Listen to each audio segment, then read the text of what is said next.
Good evening, everybody, and especially all you crazed PEL fans out there. Commissioner Ace Coach 704 coming at you with the Christmas edition of PEL Live. Of course, Christmas being next week, we will have no PEL Live next week. Of course, that's a league holiday.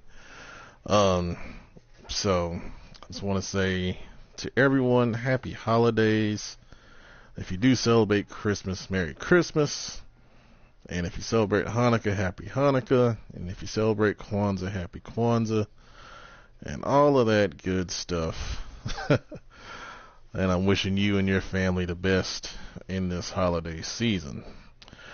Alright, so tonight on the live show, we have a few different things that we're going to do tonight. We just released the off-season schedule. We'll go over that here in just a few minutes. I'm going to take a look at some blogs and just kind of glaze over those since we hadn't taken a look in a little while. We're going to take our first look at the top 20 draft order. That's the first time that we'll look at that in depth. We're going to take a look at the awards chase, see where everybody is at this point, of course. And then I'm going to have like an open floor session for league ideas. For anyone that's watching, you can please comment on the stream so I can see your comments. If you have anything to share in that open floor session, there are a couple things that I've seen just perusing my usual research of trying to do different things for the league that I'm going to throw out there, and then we'll have time for everyone else to kind of weigh in if you want to. If not, then, we'll just move on. But we'll end the show with that. Alright, so first off, I'm going to look at some blogs, and I've got the news up on the screen for the league, and you can look at that while I kind of read through blogs once I get this thing pulled up. We are in week 17, and I will take a look at the playoff picture also. I didn't mention that. We did an in-depth look on storylines on Sunday, and a lot of things have changed since we did storylines on Sunday, and we'll look at the ramifications of that here in just a couple of minutes. Alright, so we got the blogs here coming up here shortly. Once again, I appreciate everyone that's been playing their games. Just as a reminder, awards that have been earned for playing games will go out once the regular season ends. So I'll be reaching out to those people that qualified for those here in the next couple days, and I'll try to get that stuff in before you play your playoff game. Alright, so what we got here, and let's see, let's go from 5 days ago. Alright, so the Titans have had their ups and downs, and what Cody's talking about in his blog are some of the things that happened what caused this season to kind of go down the tubes. But he's played really well. He played Deontay really well in the game the other day. Just some highlights. Injuries to Derrick Henry, Taywan Taylor, and Adoree Jackson. And Mariota had problems throwing the ball, 12 touchdowns to 27 interceptions. And, that's not going to get it done. Davis at running back is averaging 6.2 yards a carry. He's proud that his wide receivers are still young. All three of his starters are superstar development. Offensive line on paper is one of the strongest in the league. Both tackles have been re-signed. Defense has been giving up 30 points a game. Bad turnover margin. Coney Ealy somehow has got 12 sacks, which is a definite found money situation. So, I think the Titans have things going in the right direction overall. And, if he sticks with it and, continues to develop those guys, they're going to be a team to reckon with here in the next couple years here in the PEL, especially in that AFC South division. Broncos put up some highlights from their win over the Texans. They've been playing well toward the end of the season. They just knocked off the Jaguars earlier today, 20-0. That was a major upset win. And we're going to take a look here in the standings. That has some ramifications here moving forward. And it's good to see that Paxton Lynch is doing well in Denver, and making me eat my words a little bit.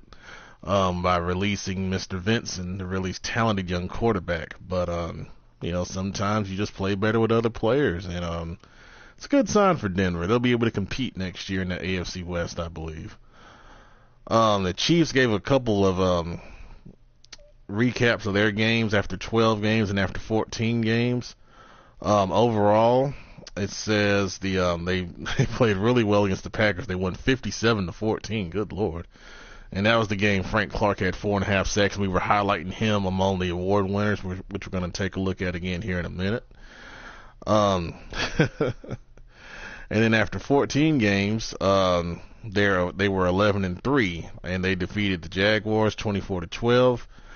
And then against the Chargers, they had a disconnect, and then in the replay, he ended up losing by 5, 33-28.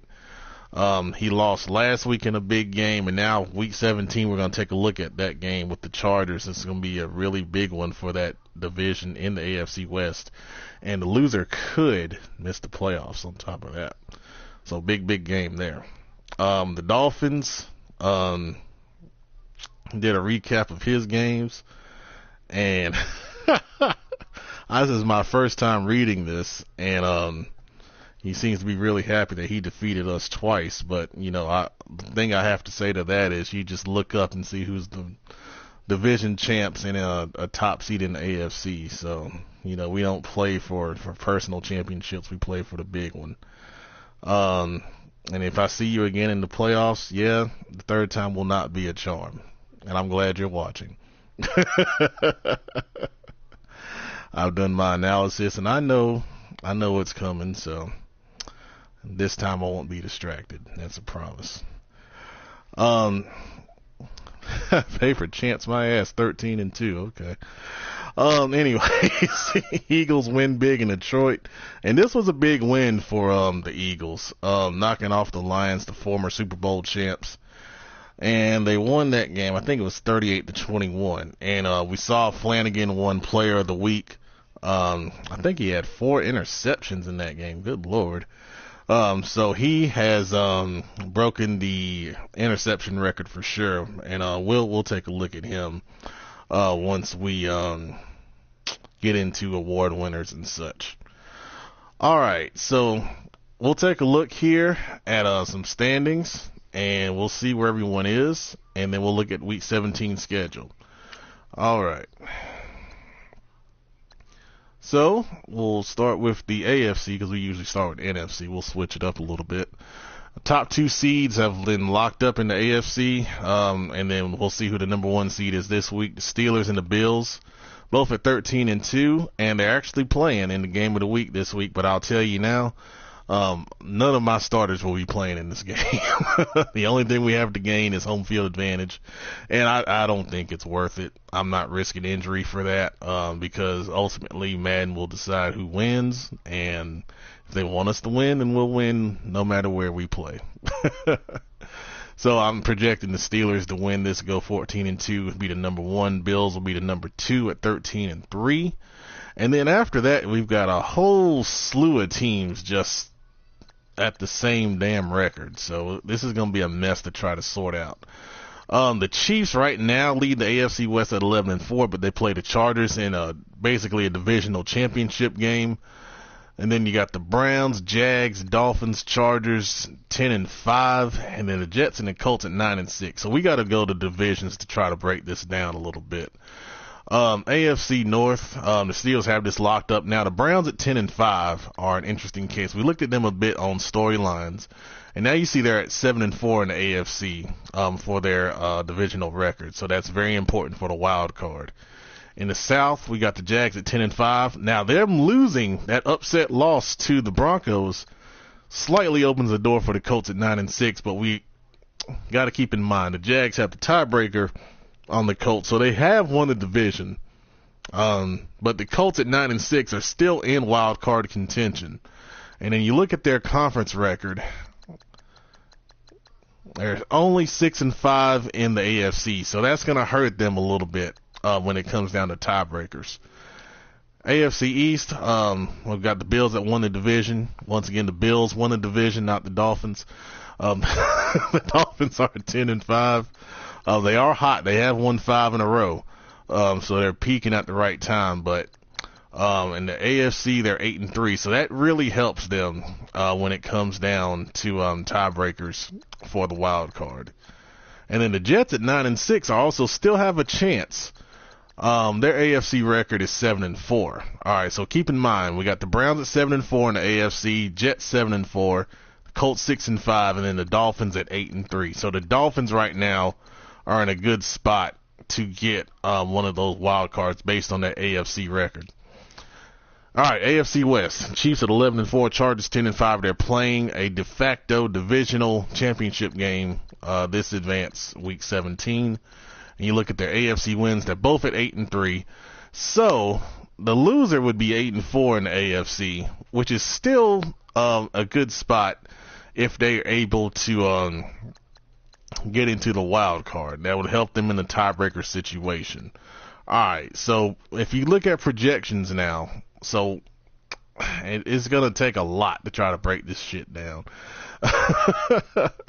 If the Chargers win, they'll both be 11-5. Chargers will have the tiebreaker in the AFC West. The way the Chiefs are talking, they don't sound very confident, so I'm going to project the Chargers to win.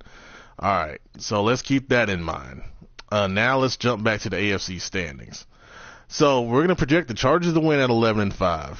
The Jags, if they win and they go to 11-5, you look at their conference record, they would be 8-4 in the AFC. That would be the same. Well, actually, the Chargers would have a better record.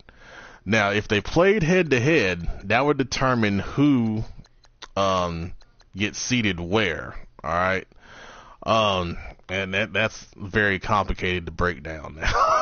I've had a very long day.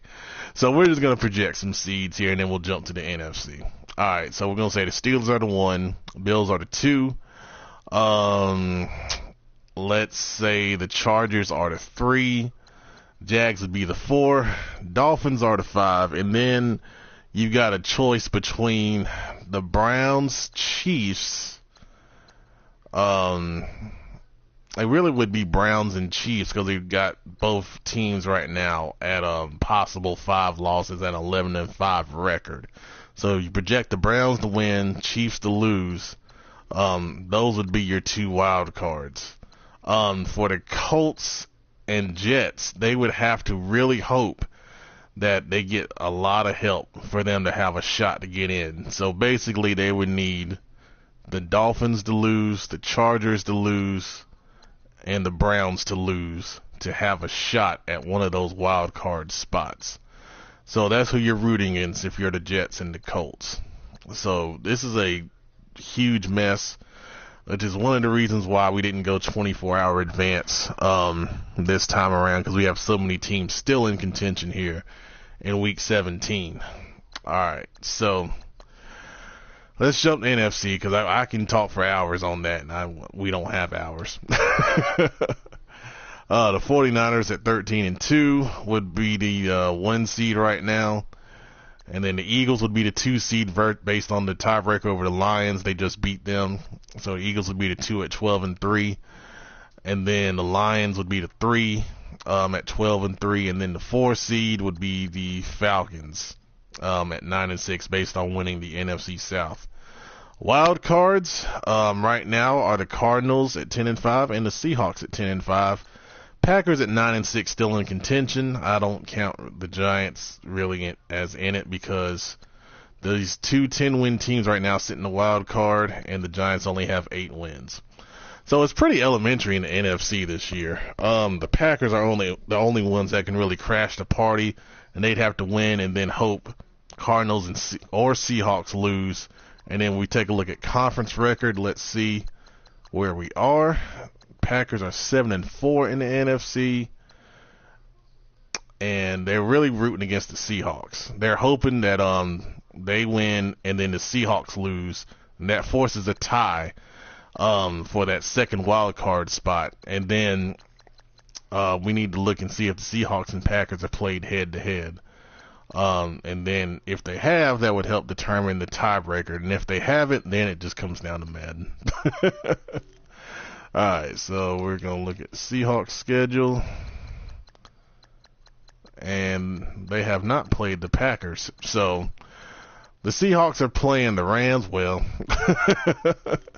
we project the Seahawks to win that game. But if they were to lose, and the Packers are playing the Lions. So we talked about it on storylines. The Packers would have to earn their way into the playoffs, and they have to beat the Lions and then hope the Rams pull an upset and beat the Seahawks, force a tie for that last wild card spot, and then we'll see if there's a tiebreaker involved, and that helps the Packers.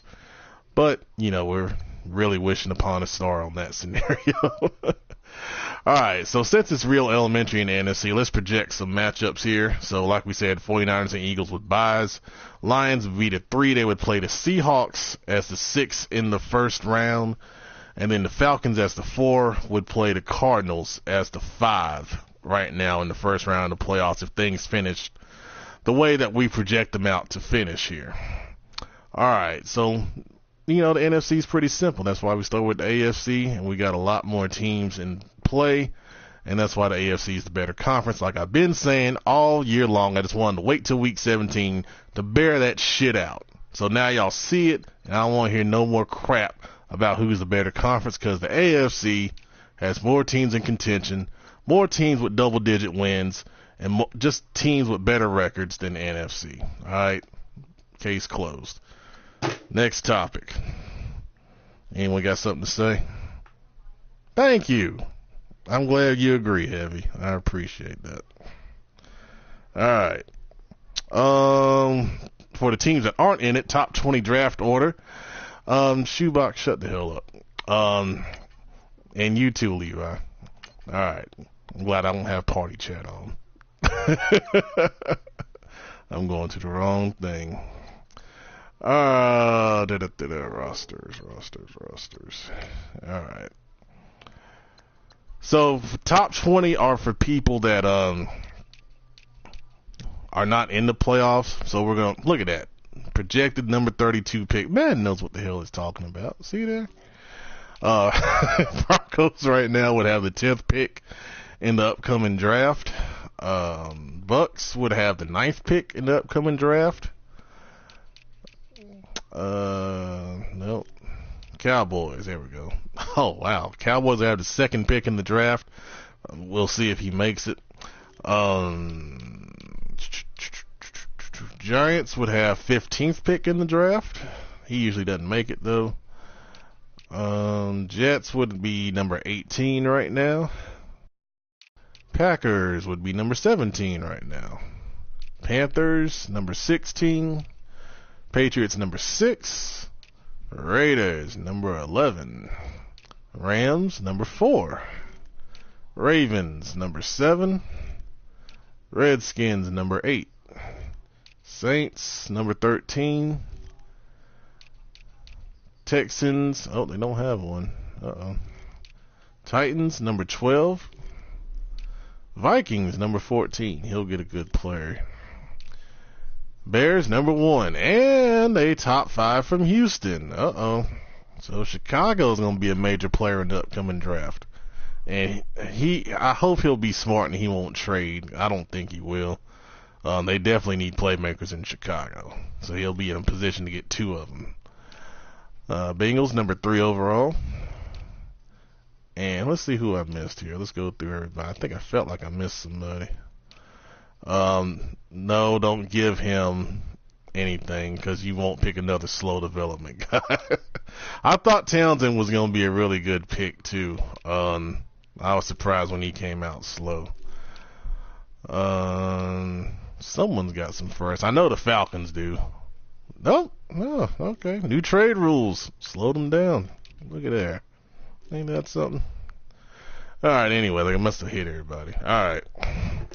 So that's top 20 draft order. Once we get this week 17, I'll publish the full draft order for those top 20 teams that missed the playoffs. Let's take a look at the awards chase.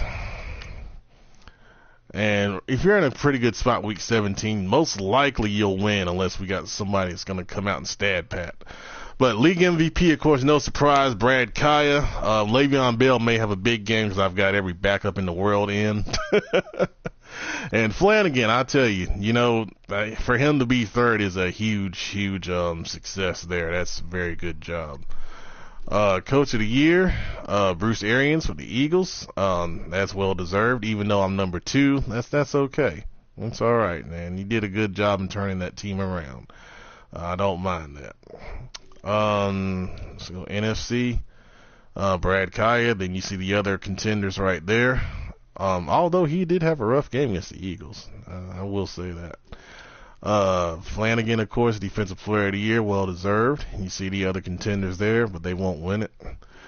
Offensive Rookie of the Year, the running back for the Eagles. He's a tough guy to bring down, Branch Holt. And then you see the other contenders. Jefferson may have a big game if Lions plays this week, so that could be an interesting thing to watch right there between those two. Lester Sanders, Defensive Rookie of the Year. God, this opened 15. Damn. No wonder he's number 1. And then you see the other contenders there. Flanagan's hurt? Oh, that sucks. Oh, well. He's got enough picks to win it. Or are you talking about the running back? I think you're talking about the running back. Yeah, Jefferson will probably pass him then. Best quarterback, of course, Brad Kaya. But Beathard's done a good job with the 49ers. That's a really good job. Then you see the other contenders there. Lee Hadnot, speed guy with the Lions, and then you see the other contenders under him. Odell Beckham, of course, for the Giants, and then you see the other guys there. I think some of those are sim stats, though. Best OL, Decker with the Lions, you see the other guys there. Solomon Thomas, once again, well deserved, and you got the other contenders behind him. There's Flanagan, of course. He's going to get a lot of boost points after this season. Eric Reed for the 49ers, best DB. Good job there. And you see the other contenders. And Dan Bailey for the 3-12 Cowboys, highlight of the season for a game. Good job. AFC. Justin Tucker, best kicker for the Ravens. You see the other guys. Offensive Player of the Year, Le'Veon Bell, well deserved. And you see everyone else. I'm surprised he beat out Melvin Gordon. That's a miracle. Joe Mixon for the Bengals. Like I said, he runs really well. He's going to be a contender next year, I believe. Defensive Player of the Year, Shazier. No surprise there. A bunch of using linebackers behind him besides Clark. Long LeSure, Offensive Rookie of the Year for the Colts. And then you see the other guys there. He passed Rivers. Rivers was leading that. So he must have had a big game to get past Rivers. And I think Collier was number 2. So good job, LeSure. Carter White, Defensive Rookie of the Year for the Chiefs. Another user guy. You see that 68 overall. That's the giveaway. Best quarterback, Patrick Mahomes. And then you see the other contenders. Le'Veon Bell once again. And then Tyreek Hill, best receiver for the Chiefs. And then the other contenders there. Cordy Glenn, best OL. And then Barnes behind him. Both my tackles. That's a good job. Excuse me. Frank Clark. We talked about his big game before. Deserves that best DL award. And you see the other guys. Shazier, best linebacker. No surprise there. And Eric Berry, best DB. He's still getting it done. You go back to year 1 and, some people criticize the trade that was made, but, Eric Berry has, good statistics to last for a couple more years. So, that's a good award there for the Jets. Then you see, and Wilson was leading for a while, but Eric Berry must have caught him in the sim, had a pretty big game. And that's it for the awards. All right, so let's jump to the off-season schedule. And yeah, I talked about the Bucks. I said you were out of it, and you got one of the top 10 projected pick, Blake. That's all we said, because you ain't done no damn blogs. anyways. Well, maybe you did one. All right. Off-season schedule. Let's pull it up here. So we're going to account for time around the holidays. I know some people may be traveling, maybe out of town, and they're in the playoffs. So we're going to try to be a little more lenient than we usually are. Usually we press 24 hours to get games done. I'm not going to kick Blake out. I can't do that. There's other people in here that hadn't said shit in a while that I would rather move on first. But that's it for another time. Anyways. So the wild card, we're going to advance week 17. Like I said, that's going to be 48 hours on Thursday the 21st. So we'll be in the wild card on the 21st. If we get all the games in, and we'll advance on the 22nd, but we're gonna give it till the 23rd on that, just in case there may be a holiday situation. And then divisionals, the 23rd through the 25th. I gave the whole weekend for the divisional round. There'll be some guys on buys, and they may go out of town or whatever, and they may be tied up. So we gave 3 days for that. Christmas night is the deadline to get those games in, but they have plenty of time to do that. Championship games, advance will be Christmas night, and then on to the 26th. It's only 2 games though, so we're not going to give too much time. And then Super Bowl, either the 26th or the 27th, hopefully. Resign period start the night of the 27th into the 28th. And then free agency, every about 8-10 hours, 28th to the 29th. We'll try to spread out the advances for free agency this time around, because of the holiday week. The week between Christmas and New Year's can be a little tough. So we'll try to spread those free agency advances around. And then the draft, no matter what we do, I like to set the draft date. So even if we speed up, or if we're ahead of schedule, that's great. But either way, we'll kind of stagger the advances to where the draft, no matter what, will be Friday, December 29th at 10 p.m. Eastern Time. We pushed it back a little bit because it's a Friday. People may go out, and then they'll get home around 10, hopefully. And then we'll be able to do the draft then. Same draft rules as always, no changes there. Then the preseason advances, of course, will advance through the day on Saturday, December 30th. And then season 4 will start Sunday, December 31st. So we're going to spread out the preseason advances a bit. We'll give a little more time for that as well, just because, like I said, holiday week. A lot of people take Christmas through New Year's off, maybe traveling, so forth and so on. So we're going to spread the offseason out a little bit more than we typically do. Usually we get it done in about 3 to 4 days. This time it's going to be about a full week if you're out of the playoffs. So enjoy the holidays, guys. Like I said, definitely appreciate everybody being here. Right now we're going to open it up, and I see a lot of comments about you guys going back and forth and shit.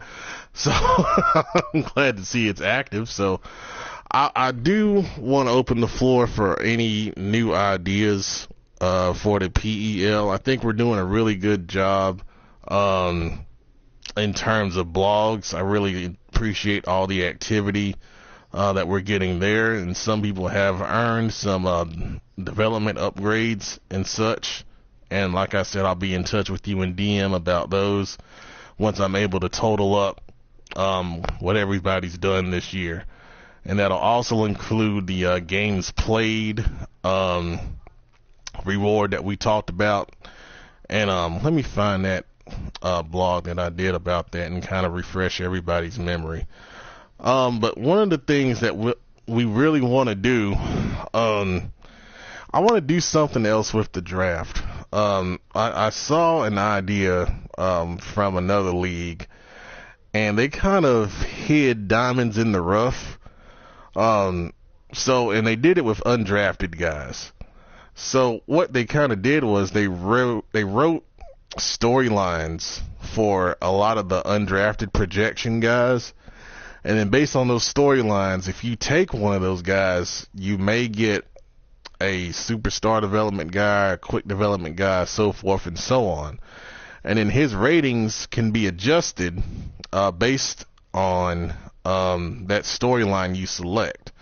So let's say we wrote a storyline about an undrafted guy, and we say, he was a former track star that flunked out of school, went to a JUCO, and then started showing out in JUCO. For example, he may get an acceleration boost when you draft him, and then he may be quick development because of that storyline.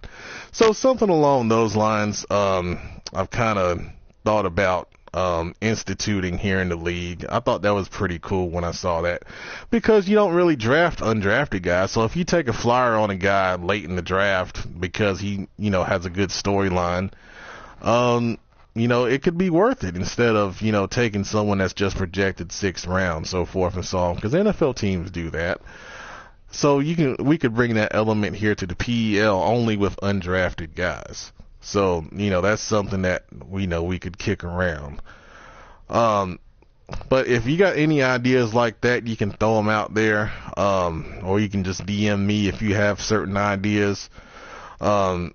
Just my philosophy, if you don't really know me, you're kind of new to the league, just listening in. I believe in strict sim gameplay, but off the field elements, I believe you should have the freedom to do as you please with your team. Now, we instituted the trade rule because, I felt like things were just getting out of hand. We had too many people with too many damn draft picks, and, there was too much player movement going on. And,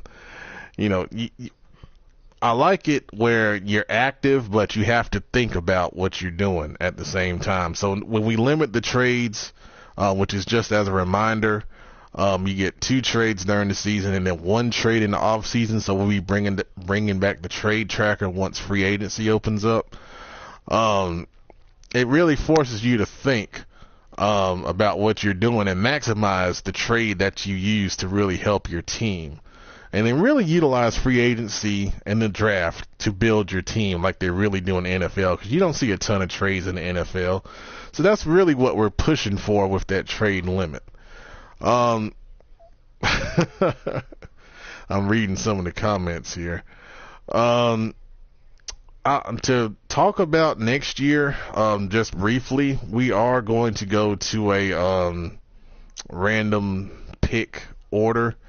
So everybody will be assigned the number, and then we'll do a random number generator, and then I'll film that live, and then everybody will know the draft order based on that number pulled. So you'll get to pick a number 1 through 32, and then based on that number, if it's pulled, that's where you'll pick in the draft.